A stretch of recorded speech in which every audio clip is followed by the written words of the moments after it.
여러분, 매일매일 주님과 함께 동행하심으로 행복하십니까?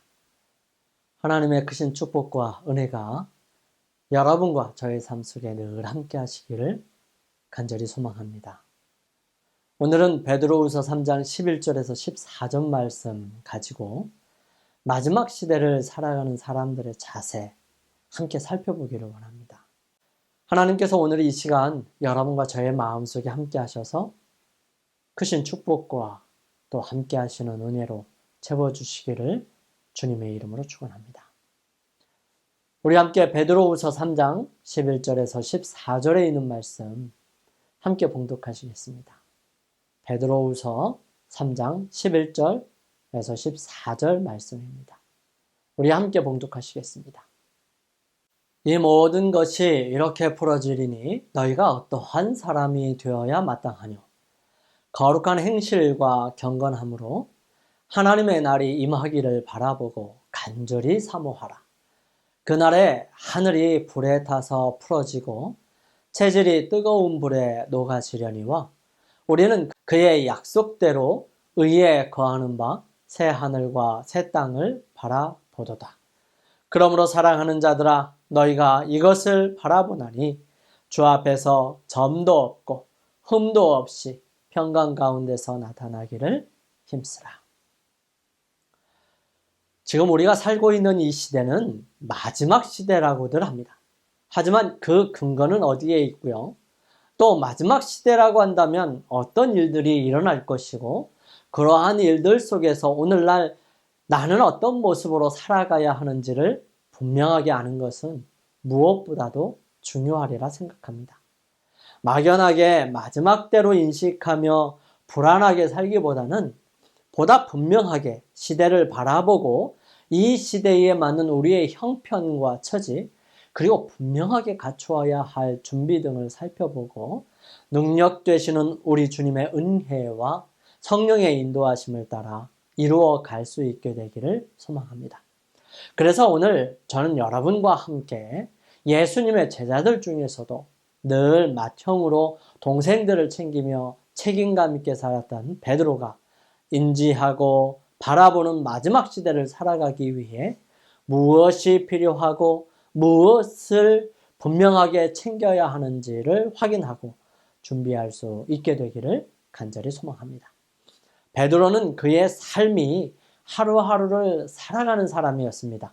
평생 고기만을 잡아서 생계를 유지하던 사람이고 바다에 의지해서 살아가던 사람이었지만 그에게 바다가 아니라 하나님의 복음이신 예수 그리스도를 의지하며 살아가는 것이 정말 보람 있는 삶, 하나님께서 원하시는 삶이라는 사실을 깨닫게 되었던 것입니다. 그의 삶이 예수님과의 만남을 계기로 너무 달라졌던 모습을 바라보면서 그의 삶을 통해 역사하시는 축복과 은혜를 함께 누려보기를 원합니다. 무엇보다 나이 많은 예수님의 제자로서 다른 제자들을 챙겨야 했던 베드로는 그의 마음이 예수님을 사랑하고 예수님의 오심을 고대하면서 살아가는 우리에게 마음을 담아 보내주신 기별들을 통해서 마지막 시대를 살아가는 여러분과 저에게 주어지는 권고의 말씀이 무엇인지를 살펴보고요. 함께 우리 자신을 점검해 보는 귀한 시간 되기를 주님의 이름으로 축원합니다. 베드로는 먼저 시대를 분별할 줄 아는 사람이 되라고 얘기합니다. 이 모든 것이 이렇게 풀어지리니 너희가 어떠한 사람이 되어야 마땅하뇨. 베드로는 그의 편지서를 기록하면서 기록한 이유들을 설명합니다. 사랑하는 자들아, 내가 이제 이 둘째 편지를 너희에게 쓰노니 이 둘로 너희 진실한 마음을 일깨워 생각하게 하여 곧 거룩한 선지자의 예언한 말씀과 주 되신 구주께서 너희의 사도들로 말미암아 명하신 것을 기억하게 하려 하노라. 선지자의 예언의 말씀과 주님께서 하신 명령들을 기억하게 하려 함이라고 분명하게 말하고 있습니다. 베드로는 편지를 읽는 사람들에게 이 부분을 자세하게 설명해 주기를 원했습니다. 베드로는 말하지요. 이 모든 것이 이렇게 풀어지리니. 베드로는 궁금했었습니다. 예수께서 감람산 위에 앉으셨을 때에 제자들이 종용이 와서 가로되 우리에게 이르소서 어느 때에 이런 일이 있겠사오며 또 주의 임하심과 세상 끝에는 무슨 징조가 있사오리이까. 이때에 마음속에 가졌던 여러 가지 의문들, 또한 그때에 말씀하셨던 주님의 말씀을 생각하면서 베드로는 그의 경험과 명상을 통해 결론을 말하고 있었던 것입니다. 그래서 이 모든 것이 이렇게 풀어지리니 라고 말하고 있는 것이지요. 그는 예수님께서 하신 말씀들을 굳건하게 믿었고요. 그의 삶을 통해서 분명하게 경험하기도 하였습니다. 그러므로 그는 이 모든 것이 이렇게 풀어질 것이다 라고 말할 수 있었던 것입니다. 이 마지막 시대의 특징들을 베드로는 이렇게 설명합니다. 자기의 정욕을 쫓아 행하며 기롱하여 주의 강림하신다는 약속이 어디 있느냐? 하나님의 말씀으로 된 것을 저희가 불어 잊으려 함이로다. 여기에 베드로는 이렇게 분명한 중요한 포인트를 말하고 있습니다. 주께는 하루가 천년 같고 천년이 하루 같은 이 한 가지를 잊지 말라. 다 회개하기에 이르기를 원하시느니라 말씀하십니다. 하나님께서는 우리 모두가 회개하여서 하나님께로부터 예수 그리스도의 복음으로 구원 얻기를 간절히 바라고 있는 것입니다. 그러므로 여러분 이렇게 풀어질 것입니다 라고 설명하지요. 2300주야의 끝이 1844년으로 볼 때에 마지막 때는 분명히 1844년 이후의 시간을 말하는 것입니다. 우리가 예언적인 모든 부분을 거의 대부분 1844년을 마지막으로 큰 예언적인 흐름은 이루어져 왔고요. 이제 앞으로 일어날 몇 가지 일들은 얼마의 시간으로 분명하게 정해진 것이 아니라 전적인 은혜에 존재하게 되었다는 사실인 것입니다.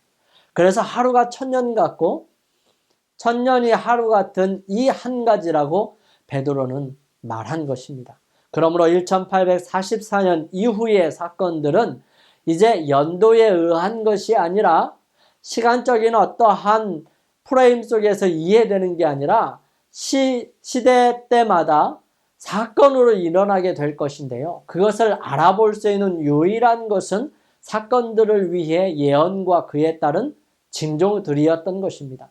그럼 이 예언들은 어떤 것들이 있을까요? 전부를 다 말할 수는 없지만 요한계시록을 중심으로 말할 수 있습니다. 첫 번째, 7 교회로 살펴볼 수 있고요. 그리고 7인, 7 나팔, 땅에서 올라온 짐승과 용과 우상, 바벨론과 붉은 짐승을 탄 음녀, 예수님의 재림과 천년기, 둘째 사망과 새 하늘과 새 땅, 이런 모습으로 나눌 수가 있습니다. 하지만 여기에 나오는 거의 대부분은 끝만 남아 있습니다. 7 교회 중에서도 라오디게아 교회의 시대에 우리는 살고 있고요. 7번째 인이 떼어졌고 7 나팔 중에 7번째 나팔이 울리려고 하고 있습니다. 그리고 지금 요한계시록 13장의 시대에 살고 있습니다. 땅에서 올라온 짐승은 이제 물에서 올라온 짐승에게 충성하게 될 터인데요. 이 일을 이루기 위해 구체적으로 강력한 지도자를 요구하며 세워질 것입니다. 그에 뒷받침하기 위해 경제적인 위기와 그 해결책을 요구할 것이고요. 또한 모든 정치 세력을 뛰어넘는 종교적 지도자가 필요할 것입니다. 그리하여 새로운 조직이 필요할 것이고요. 그것을 전 세계가 따르고 협력할 것입니다. 우리는 지금 그 일을 이루기 전에 살고 있는 것입니다. 이 요한계시록 13장의 내용은 여러 가지 세부적인 징조들을 간단하게 정리할 수 있는데요. 정리하면 다음과 같습니다. 즉 땅에서 올라오는 짐승은 새끼양 같지만 용처럼 말하는 것인데 그것은 바로 미국을 말하는 것입니다. 그리고 물에서 올라온 짐승은 죽게 된 상처가 나은 자인 다니엘서 7장에 나타난 여러 짐승들의 특징을 이루고 골고루 갖춘 복합적인 짐승으로 교황권을 말하는 것이지요. 이제 앞으로 이루어질 일은 미국이 교황권을 위해 우상을 만드는 일입니다. 이 우상은 권력을 가지는 단체나 조직을 의미하는데요. 미국이 이 우상에게 생기를 주어서 그 짐승의 우상으로 말하게 하고 또 경배를 하지 않는 사람들은 몇이든지 죽이는 일을 하게 됩니다. 경배를 받게 될 것이라는 것이지요. 이것은 종교적인 행위를 강요하는 것을 의미하는데요. 그것은 바로 경배의 행위를 강조하는 것입니다. 강요하는 것입니다. 세계의 여러 지도자들을 바라볼 때 종교적인 지도자이면서 정치적인 지도자는 몇 안 됩니다. 대표적인 인물이 교황이 되겠고요. 그리고 이슬람의 이맘이 될 것입니다. 그리고 그 외의 지도자들은 종교적인 지도자이지 정치적인 권력과 함께 하지는 않습니다. 이제 우상에게 경배하라는 그 일은 일요일에 강제로 예배를 드리도록 강요하는 것으로 나타나게 될 것입니다. 그리고 일요일에 예배 드리기로 결정한 사람들에게 짐승의 표를 줄 것이며 또한 받도록 강요할 것입니다. 여기에는 우상에게 경배하지 않는 사람들은 지휘, 고화, 남녀노소 어떤 사람이든지 죽이라는 법이 생기게 될 것입니다. 성경에서 표나 인은 언약 관계에서 나타나는 것인데요. 이스라엘 백성들과 이방인의 차이는 하나님과의 언약을 통해서 하나님께서 주신 계명과 인간을 구원하시는 은혜였습니다. 계명 중에서도 유일하게 세상을 창조하신 여호와를 기억하여 거룩하게 구별하고 지키라는 명령이 이 계명의 주인과 함께 언약할 사람들이 그분에 대한 직접적인 행위를 언급한 계명이지요. 이 짐승의 표는 짐승의 수나 그 이름의 수인데 그 수는 666입니다. 그런데 요한계시록 14장은 이제 하나님께서 마지막 날에 가지신 계획들인 것입니다. 주님께서는 이 천국 복음이 모든 민족에게 증거되기 위하여 온 세상에 전파되리니 그제야 끝이 오리라. 마태복음 24장 14절에 기록하죠. 이 일을 이루시기 위해 영원한 복음을 전하기 위해 새 천사를 통해서 세상에 기별을 전하십니다. 첫째 천사는 온 세상에 전할 복음을 가졌는데 창조주 하나님을 경배하라는 심판하실 시간이 다 되었다고 전하는 것이죠. 둘째 천사는 바벨론이 무너졌으니 거기서 나오라는 것입니다. 셋째 천사는 누구든지 짐승과 그 우상에게 경배하거나 이마에나 손에 표를 받으면 멸망한다는 것입니다. 그러면서 하나님의 백성들의 진정한 정체성을 분명하게 말씀하십니다. 성도들의 인내가 여기 있나니 저희는 하나님의 계명과 예수 믿음을 지키는 자니라. 하나님의 계명과 예수 믿음을 지키는 자들. 그들이 하나님의 백성들의 표인 것입니다. 여기에 수확하는 장면이 나오지요. 그러므로 앞으로 있을 일들이 성도들에게는 크고 작은 환란이 있을 것입니다. 거기에 기별을 온 세상에 전파하는 놀라운 늦은비 성령운동이 일어날 것이지요. 그리고 거기에 거짓 성령운동도 일어날 것입니다. 이러한 가운데 많은 흔들림이 올 것입니다. 마음과 신앙이 마구 흔들리게 될 것이지요. 하지만 성도에게 필요한 것은 인내이죠. 이것은 증명하는 시간이 바로 야곱의 환란이 될 것입니다.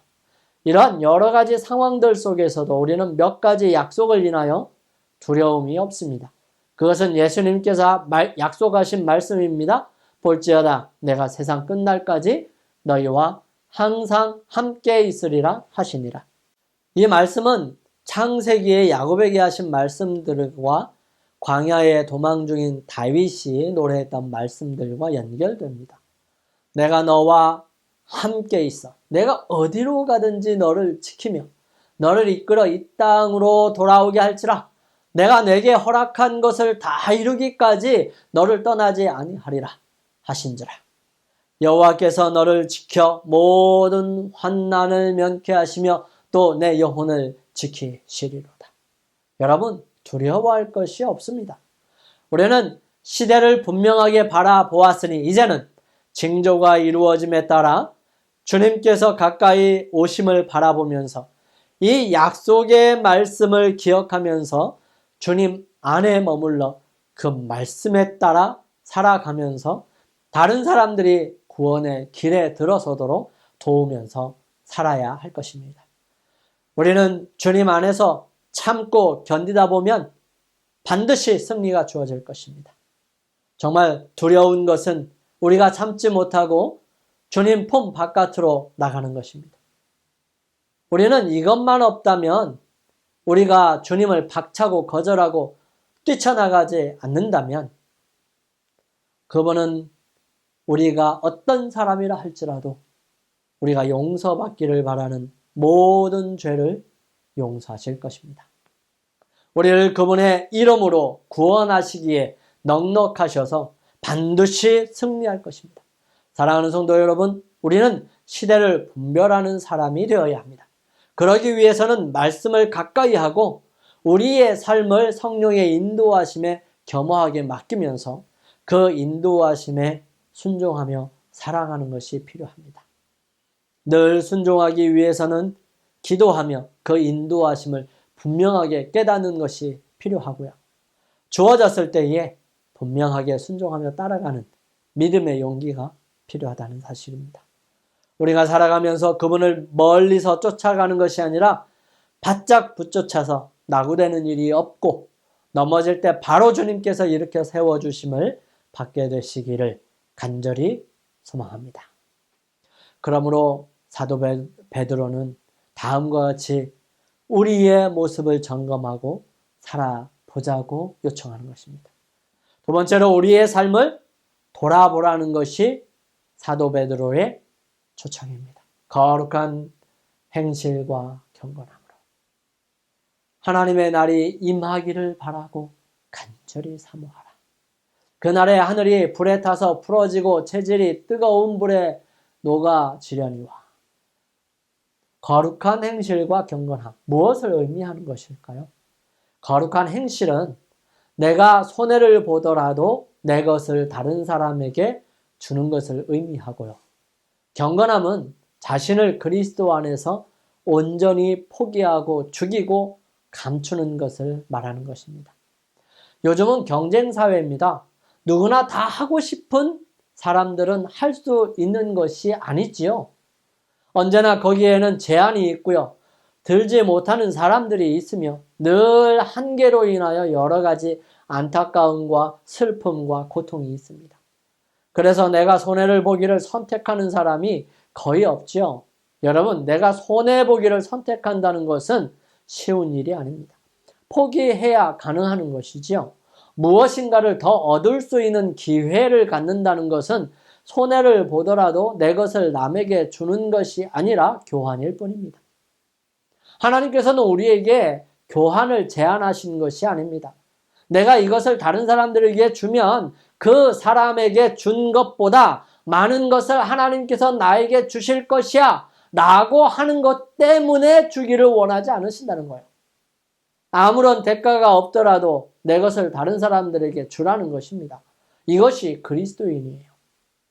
우리는 내가 다른 사람들에게 좋은 일을 하면 하나님께서 더 좋은 것으로 채워주실 것이야 하면서 말하고 억지로라도 주려고 애를 씁니다.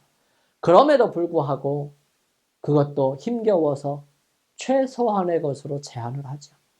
그래서 그것이 싫기 때문에 다른 사람에게 거저받는 것이 두렵고 부담이 되는 것입니다. 그래서 신세를 지지 않으려고 애를 쓰지요. 누가 무엇을 주면 반드시 갚아야 직성이 풀리는 상황까지 이르게 된 것입니다. 우리는 내 것을 아무 조건 없이 주기가 어려워요. 그래서 남이 조건 없이 주는 것을 받는 것도 어려운 것입니다. 우리가 하나님께로부터 거저 받는 것이 어려운 이유가 내가 거저 주는 것을 하지 못했기 때문에 그것을 확신할 수가 없는 것이죠. 그것이 언제 나타나냐 하면 내가 무엇을 주었을 때에 줄 때는 정말 아무런 조건 없이 준 것 같아요. 그런데 그 사람이 고맙다는 인사를 하지 않거나 또 어떤 반응들이 없거나 하면 기분이 살짝 나빠지려고 하고 나에게 그 받은 것 때문에 무엇인가를 줄 것을 기대하는 것입니다. 이것은 내가 내 것을 조건 없이 준 것이 결코 아니지요. 이런 것으로는 그리스도의 사랑을 경험하기가 어렵고 또 경험한다 하더라도 온전한 사랑을 경험할 수 없는 것입니다. 그래서 연습이 필요하죠. 아무 조건 없이 주는 연습이요. 무엇인가를 아무 조건 없이 주는 것을 연습하는 것이 아니라 먼저 감동을 받는 것이 필요합니다. 즉 하나님께로부터 거저 받은 것들을 생각하는 것이죠. 그것이 크면 클수록 더욱 좋습니다. 그리고 그 다음에 그것을 즉 아무 조건 없이 주는 것을 해보는 것입니다. 사실 이때는 연습하지 아니해도 저절로 무엇인가를 주기 위해 찾습니다. 우리에게는 이것이 필요한 거예요. 거룩한 행실이지요. 즉 아무 조건 없이 온전히 예수 그리스도의 자아, 희생적인 사랑을 나타내는 것입니다. 그리고 자신을 그리스도 안에서 철저하게 죽이는 것이죠. 죽지 않아서 생기는 일들이 얼마나 많은지 모릅니다. 하지만 그렇게 하지 않아야 하므로 엄청난 파장과 마음의 상처, 하나님의 사업이 방해를 받게 되는 것입니다. 성도들은 주님 안에서 자신을 온전히 죽고 다시 태어나는 거듭난 사람들입니다. 자신의 바램과 욕심과 야심이 아니라 하나님께서 주신 복된 소망을 바라보는 것입니다.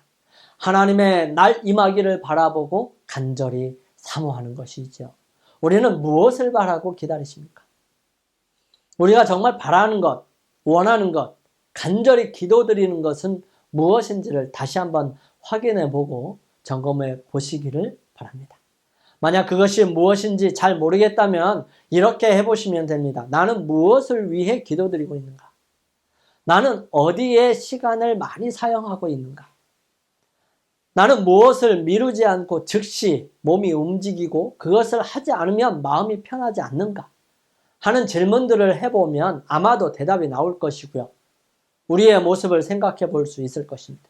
그래서 다시 한 번 더 구체적으로 질문을 합니다. 나는 정말 예수님께서 오시는 것을 기다리고 사모하고 사는가? 라고 하는 것이지요.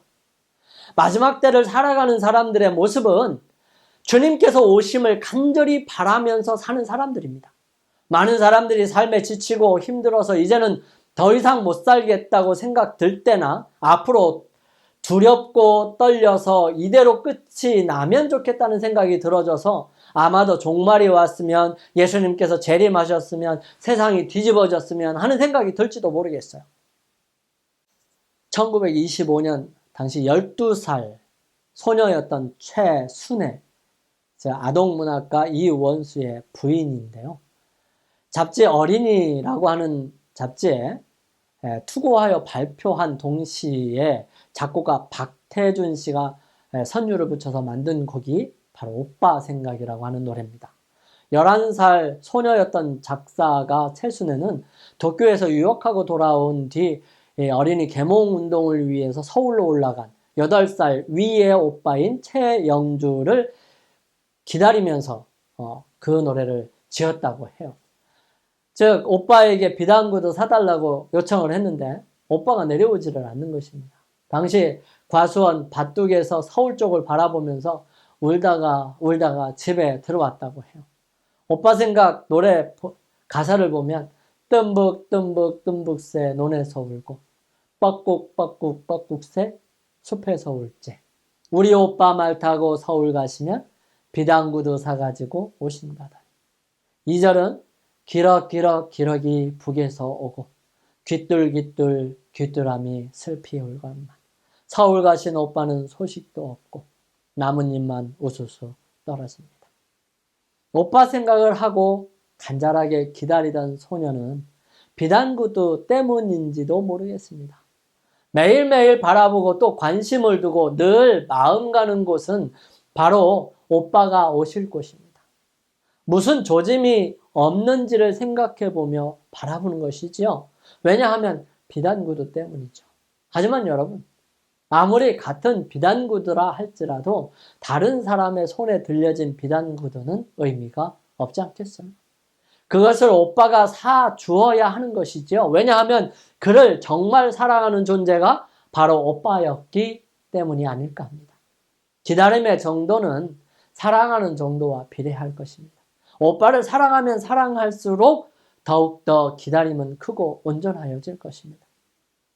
의무와 자세와 소망이 삶의 가치를 정하는 중요한 요소들입니다. 의무는 가정에서의 의무, 교회에서의 의무, 그리고 사회적으로 감당해야 할 의무들이 있습니다. 무엇보다도 우리 스스로 하나님 앞에 해야 할 의무들이 있습니다. 이 의무를 어떤 자세를 가질 것인지는 그 사람의 됨됨이를 말하는 것입니다. 어떤 사람은 일이 주어지면 그냥 해야 되기 때문에 다른 사람들에게 욕을 먹지 않을 만큼만 합니다. 어떤 사람은 작은 일이 주어지더라도 성실하고 자기 식구들에게 하는 것처럼 소중하고 온전하게 합니다. 나는 어떤 사람으로 살아갈지를 결정하는 것은 아주 참으로 중요한 부분입니다. 우리가 의무와 자세를 갖추고 살아가는데 힘을 주는 것이 바로 이 소망입니다. 사람에게 소망이나 희망이 없다면 포기와 절망이 더욱 많아지고 심해질 것입니다. 그렇지만 그렇지 않다 할지라도 고통과 견뎌야 하는 인내는 더욱 많이 필요될 것이고요. 더욱 살기 힘겨워질 것입니다. 우리가 바라보아야 할 힘의 근원은 다름 아닌 하늘입니다. 이것이 언젠가는 끝이 있을 것이라는 것이죠. 원하고 바라는 것에도 끝이 있고 또 힘겹게 겨우겨우 해나가는 것도 끝이 있습니다. 원하고 바라는 것을 하고 있을 때는 언젠가 끝이 날 것이기에 열심을 다하고 아쉬운 마음으로 최선을 다하는 것이죠. 하지만 빨리 끝나기를 바라는 사람에게는 그 끝이 곧 있을 것이기에 대충대충 할 수도 있을 것입니다. 마지막을 살아가는 사람들은 세 번째로 우리의 목표와 방향을 분명히 하라는 것입니다. 베드로는 우리는 그의 약속대로 의에 거하는 바 새 하늘과 새 땅을 바라보도다. 베드로는 가정이 있는 사람이었습니다. 그는 자기 자신뿐만 아니라 가족들도 챙겨야 하는 사람이었습니다. 그는 늘 복음을 전하는 일을 하였기 때문에 가정을 잘 돌보질 못했을 것입니다. 그는 출장이 잦았어요. 미워하는 유대인들과 종교 지도자들의 마음의 미움을 샀을 것입니다.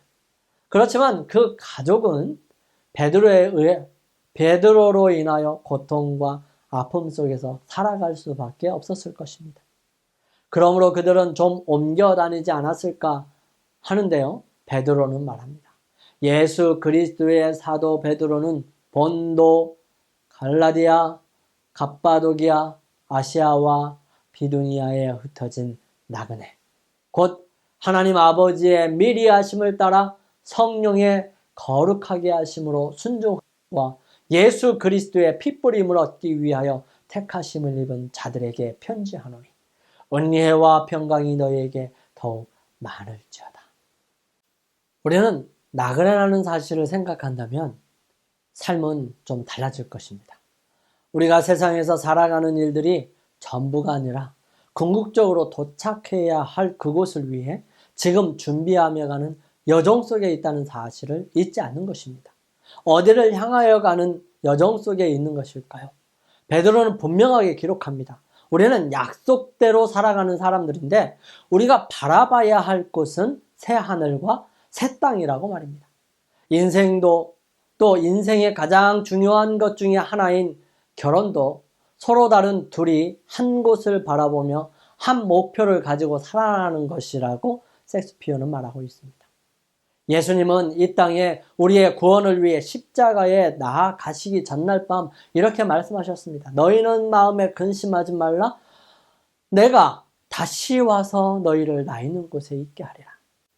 우리의 목표는 이 세상의 것이 아니기 때문에 눈을 높이 들어 하늘로 향할 수 있게 되기를 간절히 바랍니다.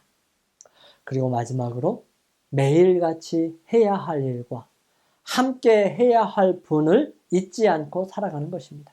그러므로 사랑하는 자들아, 너희가 이것을 바라보나니 주 앞에서 점도 없고 흠도 없이 평강 가운데 나타나기를 힘쓰라. 시대의 흘러감에 따라 나는 변하지 않고 준비되지 않는다면 그처럼 안타까운 것은 없습니다. 너무 정신없이 살지 않게 되기를 바랍니다. 정신없이 바쁘게 살다 보면 잃어버린 것이 너무 많습니다. 물론 잃어버리지 않았다고 생각이 들 수도 있겠지요. 자기에게 무엇이 있었는지를 알지 못한다면 잃어버린 것도 알 수가 없을 것입니다. 여러분, 우리에게 주어진 것은, 다시 말해 하나님께서 예수 그리스도를 통하여 우리에게 주신 것은 세상에서 가장 가치 있는 것입니다. 그것은 진리이며 영생이죠. 수많은 죄악으로부터의 구원이고요. 잔인함과 강포 속에서 보호하심입니다. 무엇보다도 하나님의 자녀라는 귀한 직분인 것입니다. 우리 얼마나 이런 선물과 은혜에 감사하며 소중하게 생각하며 살아갑니까? 이 모든 것보다도 더 중요한 것은 바로 나를 그렇게 사랑하시고 나를 구원하시기 위해 오늘도 함께 하시며 나의 행복과 즐거운 삶에 대한 거룩한 시여자이신 예수 그리스도와 동행하는 것이죠. 우리가 결혼을 위해 연애할 때에는 귀한 시간을 내서 만나고요. 또 비싼 비행기도 타고 다니면서 만났었습니다. 그리고 여러 가지 어려움이 있지만 몸과 마음을 헌신하면서 사랑하며 살아가기 위해 함께 살아가고 결혼을 하죠. 함께 살아가기 위해 결혼을 하죠. 그런데 시간이 지나면서 시들해지고 헌신 없는 의무와 요구만 늘어서 힘들고 피곤하죠. 우리는 자발적으로 스스로 자원해서 할 수 있는 길을 찾아야 하는데요. 그것은 진정으로 사랑하는 일밖에 없습니다. 그래서 주님께서 우리를 아침 일찍 초청하십니다. 정로의 계단은 이렇게 우리에게 권면하죠. 아침마다 그대 자신을 하나님께 바치라. 그리고 이 일을 그대의 첫 번째로 할 일로 삼으라. 또한 기도하기를, 오 주여, 나를 받으사 온전히 당신의 것으로 삼으소서. 나는 나의 모든 계획을 당신의 발 앞에 놓나이다. 오늘 나를 당신의 일에 써 주시옵소서. 나와 같이 하여 주시고 나의 모든 일이 당신 안에서 성취되게 하옵소서 할 것이다. 이것이 날마다 행할 일과이다. 아침마다 그 날을 위하여 자신을 하나님께 바치라. 모든 계획을 하나님께 맡겨 그 섭리에 따라 행하기도 하고 그만두기도 할 것이다. 이렇게 함으로써 그대들은 날마다 그 생애를 하나님의 손에 맡기게 되고 따라서 그대의 생애는 그리스도의 생애를 모방하게 될 것이다. 여러분, 세상에 누구를 믿고 살 수 있을까요? 가장 믿을 만한 사람인 부모도 영원히 함께하지는 못합니다. 자녀들과 식구들이 늘 언제나 옆에 있는 것은 아니지요. 사랑하는 사람이 언제나 함께 하지는 못하지요. 그런데 늘 언제나 변함없이 나를 사랑하고 나와 함께 하시는 영원한 능력자 예수 그리스도를 잊지 않게 되기를 바랍니다. 그분과 상의하십시오. 그분의 의견을 존중하십시오. 그분이 이끄시는 대로 순종하기를 바랍니다. 그것이 여러분을 살리고 점도 없이 흠도 없이 주님 오시는 날까지 보존할 수 있는 길입니다. 더욱 행복하게 하고요. 온전히 안전하고 하늘까지 이르는 가장 좋은 길로 인도하실 것입니다. 그분께서요. 오늘 베드로의 편지를 통해서 마지막 시대를 살아가는 사람들의 모습을 살펴보았습니다. 무엇보다 마지막 시대를 살아가는 사람은 시대를 분별할 줄 아는 사람이어야 한다는 것입니다. 주어진 계시와 예언을 연구하는 사람이어야 하고요. 현재 지금 우리의 상황과 모습이 그 예언에서 어디에 있는지를 분명하게 바라보면서 그에 맞는 준비와 해야 할 의무를 이루어가는 것이 필요합니다.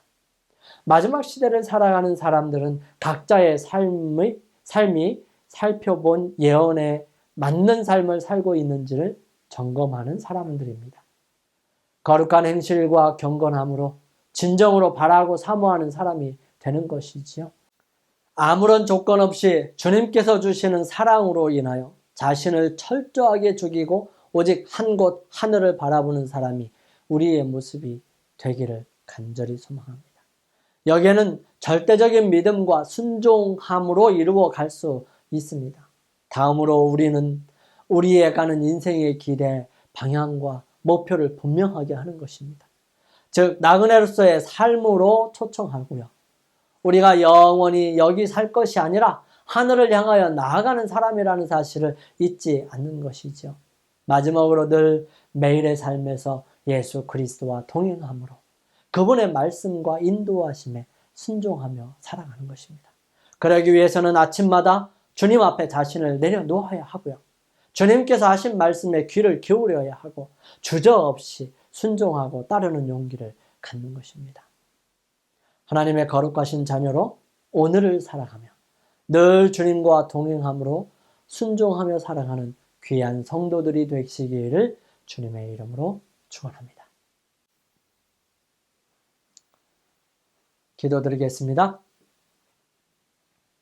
거룩하신 저희들의 아버지 하나님, 주님께서 저희들을 사랑하시고 붙들어 주셔서 오늘까지 이르게 하셨습니다.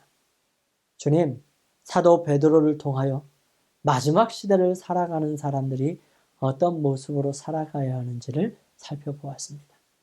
주님, 저희들 준비되게 하여 주옵소서.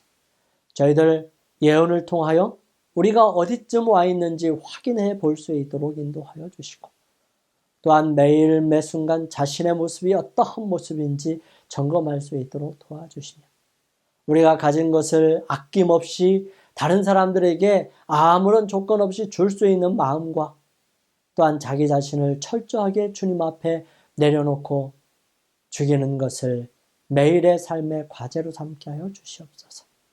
주님 무엇보다도 하늘을 그리며 살아갈 수 있도록 인도하여 주시며 저희들의 목표와 방향이 분명해질 수 있도록 이 세상의 것에 집착하지 아니하도록 나그네로서의 삶을 살아가게 하여 주시옵소서. 또한 분명하게 매일매일 주님의 인도하심에 따라 살아갈 수 있도록 도와주시며 그 인도하심이 언제나 저희들과 함께 하셔서 온전하게 승리할 수 있도록 인도하여 주옵소서. 주의 거룩하신 은혜와 능력이 매 순간마다 함께 하실 것을 믿고 감사드리며 함께 머리 숙여 기도하는 주님의 사랑하는 자녀들에게 주의 거룩하신 은혜와 능력이 함께 하옵시기를 예수님의 이름으로 간절히 기도드립니다. 아멘.